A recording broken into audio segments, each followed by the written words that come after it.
বাংলাদেশের রাজনীতিতে চলছে বড়সড় টানাপোড়েন। একদিকে আওয়ামী লীগের নিষিদ্ধ ঘোষণা, অন্যদিকে প্রবাসী নির্বাসিত নেতাদের নিয়ে নতুন করে আলোচনার ঝড়। আর ঠিক তখনই শিরোনামে উঠে এলেন সজীব ওয়াজেদ জয়। তিনি কি ভারতে তার মায়ের সঙ্গে সাক্ষাৎ করতে যাচ্ছেন? সাম্প্রতিক সময়ে যুক্তরাষ্ট্রের নাগরিকত্ব গ্রহণ করেছেন সজীব ওয়াজেদ জয়। বাংলাদেশি পাসপোর্ট বাতিলের পর তিনি ইতোমধ্যে আমেরিকান পাসপোর্টের জন্য আবেদন করেছেন। অন্যদিকে শেখ হাসিনা গত বছরের ৫ আগস্ট দেশ ত্যাগ করেন এবং এখন পর্যন্ত তিনি ভারতে অবস্থান করছেন। তার ছেলে জয় বহু বছর ধরে শেখ হাসিনাকে সরাসরি দেখেননি। এতদিন ধরে তিনি শুধু ভিডিও কনফারেন্স ও ভার্চুয়াল মাধ্যমে দলীয় নেতাকর্মীদের সঙ্গে যোগাযোগ রাখতেন। এমন একটি সময়েই সামনে এলো জয়ের সম্ভাব্য ভারত সফরের খবর। ফলে রাজনৈতিক অঙ্গনে শুরু হয়েছে নানা গুঞ্জন ও জল্পনা কল্পনা। বিশেষ করে আওয়ামী লীগের নির্বাসিত নেতাদের মধ্যে এই সফর ঘিরে দেখা যাচ্ছে উৎসাহ ও আগ্রহ।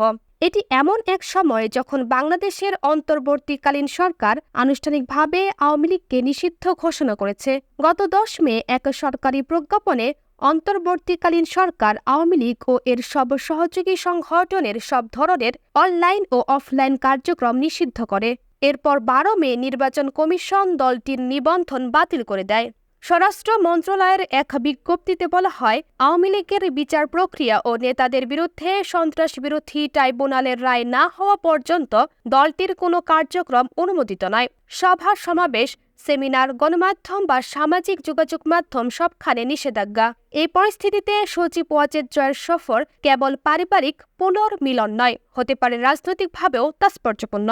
একজন সাবেক আওয়ামী লীগ মন্ত্রী বলেন, আমরা আশা করি জয় প্রধানমন্ত্রী শেখ হাসিনার সঙ্গে সাক্ষাৎ করবেন এবং নির্বাসিত নেতাদের সঙ্গে ভবিষ্যৎ রাজনৈতিক কৌশল নিয়ে আলোচনা করবেন। সরকার যেভাবে আওয়ামী লীগকে নিষিদ্ধ করেছে তা সম্পূর্ণ অনৈতিক এবং উদ্দেশ্য প্রণোদিত।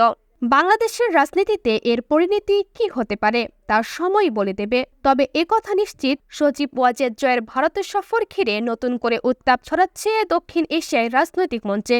এই ছিল আমাদের আজকের বিশেষ প্রতিবেদন। আপনার মতামত জানাতে কমেন্ট করুন আর দেশের আপডেট পেতে সাবস্ক্রাইব করুন আমাদের চ্যানেলটি।